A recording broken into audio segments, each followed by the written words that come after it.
Tu vois, il y a des crampes de stress, mais bon, après 4h30, ça peut aussi être des crampes de fatigue parce que c'est des efforts qui sont bien plus durs que la classique. En fait, les crampes, c'est très très dur si tu as des crampes complètes, comme là à la fin, où tu peux plus maîtriser ton muscle en fait. Tu vois, il y a des moments où même en coup droit, je pouvais plus bouger le bras comme ça.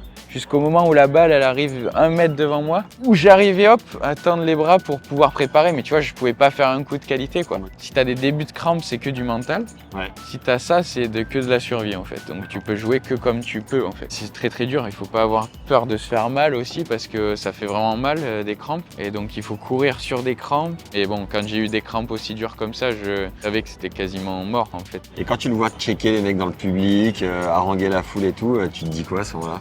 En vrai, je trouvais ça bien. Et moi, ça me faisait un peu du bien parce que ça me déstressait un peu. Ok. Parce que ça amenait un petit peu à un climat un peu rigolo, tu vois, à des moments où j'étais, moi, tendu, j'avais déjà des crampes et tout. Et du coup, ça me sortait un peu de ça, tu vois. Ok.